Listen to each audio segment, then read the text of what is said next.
Good evening, student. Today I will start new chapter from क्षितिज भाग 2. Chapter name is बाल गोविंद भगत. तो हम इसमें देखते हैं कि इसके लेखक का नाम, इस पाठ के लेखक का नाम रामवृक्ष बेनीपुरी है. इनके बारे में थोड़ी सी चर्चा करते हैं कि रामवृक्ष बेनीपुरी जी का जन्म बिहार के मुजफ्फरपुर ज़िले के बेनीपुरी गांव में सन 1899 में हुआ. बचपन में ही उनके माता पिता का देहांत हो गया था और उनके आरंभिक वर्ष अभावों और कठिनाइयों और संघर्षों में बीता. उन्होंने केवल 10वीं तक की शिक्षा प्राप्त की और 1920 में राष्ट्रीय स्वाधीनता आंदोलन में सक्रिय रूप से जुड़ गए. कई बार जेल भी गए और उनका देहांत सन 1968 में हुआ.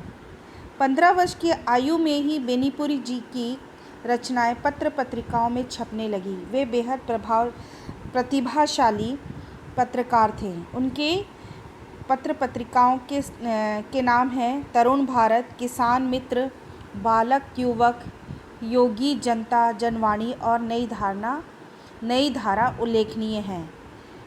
चलिए हम पाठ शुरू करते हैं. इसमें लेखक रामवृक्ष बेनीपुरी जो कि बाल गोविंद भगत के बारे में, उनके चरित्र के बारे में, उनकी शारीरिक वेशभूषा के बारे में, उनके रहन सहन के बारे में, ये कहानी इन सब चीज़ों पर आधारित है. वो किस तरह से व्यवहार करते थे लोगों से. तो इस कहानी के मुख्य पात्र हैं. पहला है लेखक रामवृक्ष बेनीपुरी, दूसरा है बाल गोविंद भगत खुद, उसके बाद है उनका एक बेटा और उनकी एक बहू, पोतोहू, बेटे की पत्नी, और आखिरी में है गांव के लोग. अब बाल गोविंद भगत मझोले कद के थे, गोरे चिट्टे व्यक्ति थे जो 60 के ऊपर के ही होंगे. बाल पक गए थे और लंबी दाढ़ी या जटाजूट नहीं रखते थे, किंतु हमेशा उनका चेहरा सफ़ेद बालों से जगमग किए रहता था. कपड़े बिल्कुल कम पहनते थे. कमर में एक लंगोटी थी और सिर पर कबीरपंथी की सी कनफटी टोपी थी. जब जाड़ा मतलब ठंड आती थी तो वो काली कमली ऊपर से ओढ़ लेते थे. मस्तक पर हमेशा चमकता हुआ रामानंदी चंदन जो नाक के एक छोर से शुरू होकर औरतों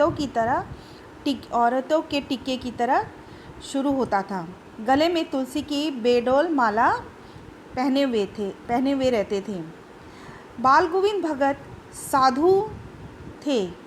नहीं, बिल्कुल नहीं. वो गृहस्थ थे और उनकी गृहिणी तो लेखक को याद नहीं, परंतु उनके बेटे और बेटे की पत्नी पोतोहू को उन्होंने देखा था. थोड़ी सी खेतीबाड़ी थी और एक अच्छा सा साफ़ सुथरा मकान भी था. अब खेतीबाड़ी भी करते थे, परिवार रखते थे. बाल गोविंद भगत साधु तो थे, परंतु साधु की सब परिभाषाओं में खरे उतरने वाले. कबीर को वे क्या मानते थे? साहब मानते थे और उन्हीं के गीतों को गाते थे और उन्हीं के आदर्शों पर चलते थे. कभी झूठ नहीं बोलते, खरा व्यवहार करते, किसी से भी दो टूक बात नहीं करते, करने में संकोच नहीं करते, ना किसी से खामखा मतलब ज़बरदस्ती झगड़ा भी नहीं बोलते थे. किसी भी चीज़ को नहीं छूते, बिना व्यवहार में भी नहीं लाते. यह नियम को कभी कभी इतनी बारीकी से निभाते थे कि लोगों के मन में यह कतूहल उठने लगता था कि ये कैसा आदमी है, ये कैसा साधु है जो कि इतने आदर्शों से भरा हुआ है, इतने चरित्रवान है. कभी वह दूसरे के खेत में शौच भी नहीं करते थे. वह गृहस्थ थे, लेकिन उनकी सब चीज़ें साहब की थी. वे खेत में जो भी पैदा होता था सिर पर उठाकर कबीर के दरबार में ले जाते थे, जो कि 4 कोस दूर पर था. और कबीर मठ से मतलब वह दरबार में भेंट स्वरूप लेकर जाते थे और प्रसाद के रूप में जो भी मिलता वो घर लाते और उसी से ही गुजर चलाते। इन सबके ऊपर वे मुग्ध मैं तो मुग्ध था। लेखक कहते हैं कि इन सब के ऊपर मैं तो मुग्ध था। उनके मधुर गान, मतलब इन सब से ऊपर वे किस पर मुग्ध थे? उनके गान पर, जो सदा सर्वदा ही सुनने को मिलते, जो कि हमेशा सुनने को मिलते। जो कबीर के सीधे साधे पद थे, जो कंठ से निकलकर सजीव, मतलब जीवित हो उठते थे। अब आषाढ़ की रिमझिम का एक समय के बारे में बता रहे हैं। आषाढ़ की रिमझिम, समूचा गांव खेत में उतर गया। कोई हल चला रहा है, कोई रोपनी कर रहा है, और बच्चे धान की खेतों में पानी में उछल उछल के खेल रहे हैं। औरतें कलेवा, मतलब भोजन लेकर अपने पतियों के लिए बैठी हुई है मेड़ पर। आसमान बादल से घिरा हुआ है, धूप का कहीं भी कोई भी नामो निशान नहीं। ठंडी ठंडी हवा चल रही है, पुरवाई चल रही है। ऐसे में अब आपके कानों में एक स्वर तरंग झनकार सी कर उठी। ये कौन है, ये पूछना ना पड़ेगा। बाल गोविंद भगत समूचा शरीर कीचड़ में लिथड़े अपने खेत में क्या कर रहे थे? रोपनी कर रहे थे। और क्या कर रहे थे? और संगीत कर रहे थे। कंठ से वो गा रहे थे। किन के पदों को? कबीर के पदों को गा रहे थे। उनका कंठ एक एक शब्द को संगीत के जीने पर, मतलब एकदम ऊंचे स्वर पर चढ़ाकर, कुछ तो ऊपर स्वर की ओर भेज रहे थे, भगवान के लिए गा रहे थे, और कुछ तो जमीन पे खड़े हुए लोगों के कानों की ओर भेज रहे थे। बच्चे खेलते हुए झूम उठते। मेड़ पर खड़ी औरतों के होठ काँप उठते हुए गुनगुनाने लगती, और हलवाओं के पैर ताल से उठने लगती थी। तो रोपनी करने वालों की उंगलियां एक अजीब सी क्रम में चलने लगती। यही बाल गोविंद भगत के संगीत का जादू है। अब दूसरे मौसम की बात करते हैं, भादों की बात। जब वो भादों की वह आधी अधरतिया, मतलब आधी रात को जब मूसलाधार बारिश ख़त्म हो जाती है, तो वे धीरे धीरे क्या करने लगते हैं? उनकी खिंजड़ी डिमक डिमक बज रही है, बजाते रहते हैं और गाते रहते हैं। उसी भरे बादलों वाले भादों की आधी रात में उनका ये गाना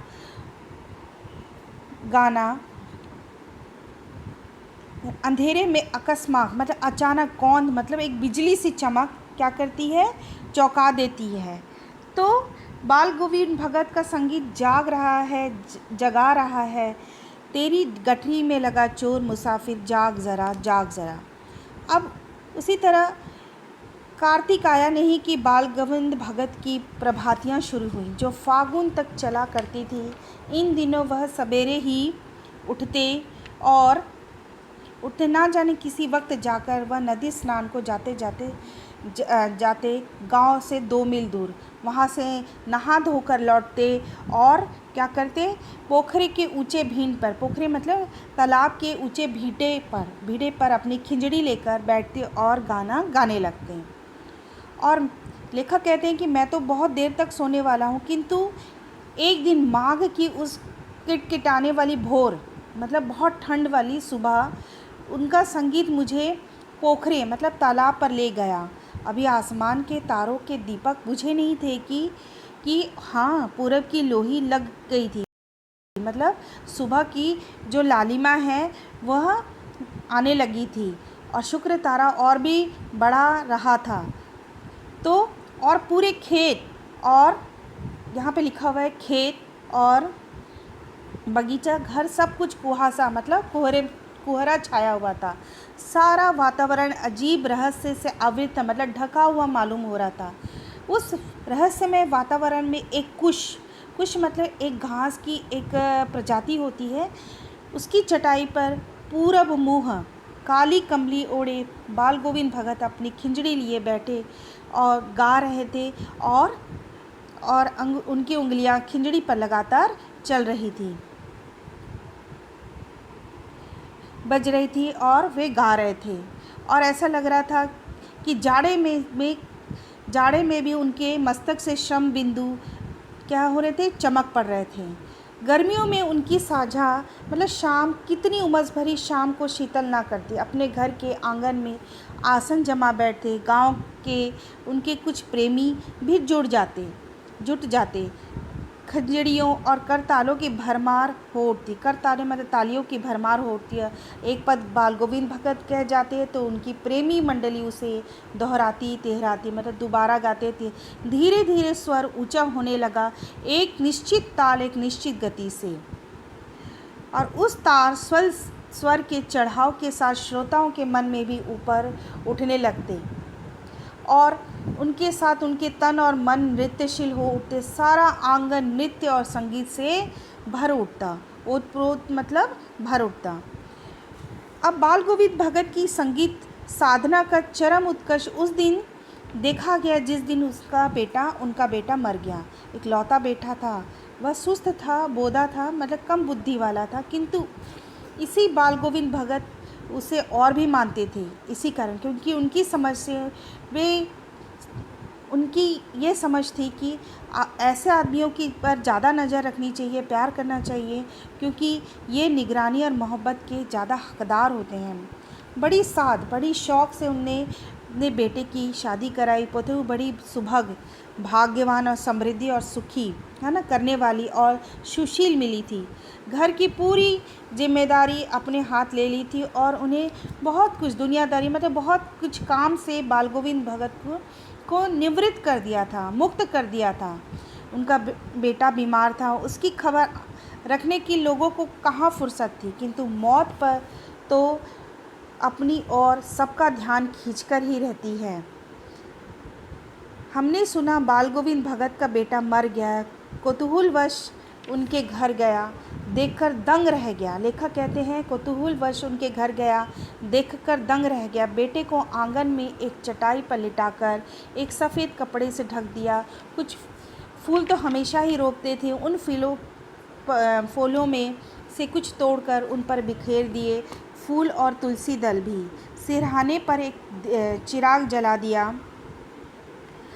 चिराग जला कर रखा था और उसके सामने ज़मीन पर आसन जमाए गीत गाए चले जा रहे थे और वही पुराना सर, वही पुरानी तल्लीनता से। और घर में पतोहू रो रही थी, जिसे गांव की स्त्रियां चुप कराने की कोशिश करी, किंतु बाल गोविंद भगत गाए जा रहे थे। हाँ, गाते गाते कभी कभी पतोहू के नज़दीक भी जाते और रोने के बदले उत्सव मनाने को कहते हैं आत्मा परमात्मा के पास चली गई, विरहनी अपने प्रेमी से जा मिली, भला इससे बढ़कर आनंद की कौन बात।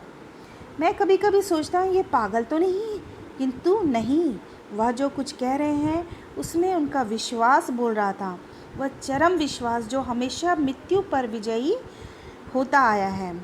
बेटे के क्रियाक्रम में ज़्यादा उन्होंने तूल नहीं किया, पतोहू से आग दिलाई, किंतु जो ही श्राद्ध की अवधि पूरी हुई, पतोहू के भाई को बुलाकर उसके साथ कर दिया, ये आदेश देते हुए कि इसकी दूसरी शादी कर देना। इधर पतोहू रो रो कर कहती, मैं चली जाऊंगी तो बुढ़ापे का कौन आपके लिए भोजन बनाएगा, बीमार पड़े तो कौन एक चुल्लू भर पानी देगा। मैं पैर पड़ती हूँ, मुझे अपने चरणों से अलग मत की। किंतु भगत का निर्णय अटल था। कहते हैं अगर तू नहीं गई तो मैं ही ये घर छोड़ दूंगा। यह थी उनकी आखिरी दलील, और इस दलील के आगे बेचारी क्या चलती। बाल गोविंद भगत की मौत उन्हीं के अनुरूप हुई। वह हर गंगा स्नान करने जाते हैं। स्नान पर उनकी उतनी आस्था नहीं थी जितना संत समागम और लोक दर्शन पर। पैदल ही जाते। करीब 30 कोस पर गंगा थी। साधु को संभल मतलब सहारे की क्या ज़रूरत, और गृहस्थ किसी से भिक्षा क्यों मांगे। अतः घर से खा कर चलते, फिर घर में ही लौट कर आकर खाते। रास्ते भर खंजड़ी बजाते गाते, जहाँ प्यास लगती पानी पीते। 4-5 दिन आने जाने में लगते, किंतु लंबे उपवास में भी वही मस्ती वही चुस्ती। अब बुढ़ापा आ गया था, किंतु टेक वही जवानी वाली, मतलब वही चुस्ती वही फुर्ती जवानी वाली। इस बार लौटे तो तबीयत कुछ सुस्त थी। खाने पीने के बाद भी तबीयत नहीं सुधरी। थोड़ा बुखार आने लगा, किंतु नेम व्रत तो छोड़ने वाले नहीं थे। वो नियम से व्रत रखते थे। वही दोनों जून गीत, स्नान, ध्यान, खेती बाड़ी देखना, दिन दिन छिजने लगे थे, कमज़ोर होने लगे थे। छिजने लगे थे मतलब कमज़ोर होने लगे थे। लोगों ने नहाने धोने से मना किया, आराम करने को कहा, किंतु हंसकर टाल देते रहे। उस दिन भी संध्या में गीत गाए, किंतु मालूम होता है जैसे तागा टूट गया। मतलब उनकी आवाज़ धीमी हो गई है, उनकी आवाज़ में वह वैसे ही वैसी ताजगी नहीं रही, है ना, वैसे ही उसमें सुर नहीं रहा। माला का एक एक दाना बिखर गया। भोर में लोग ने गीत नहीं सुना। जाकर देखा तो बाल गोविंद भगत नहीं रहे। उनका सिर्फ उनका पंजर पड़ा हुआ, उनकी हड्डी पड़ी हुई, उनका शरीर की हड्डी पड़ी हुई, उनका पंजर पड़ा है। मैं यही पर कहानी समाप्त करती हूँ।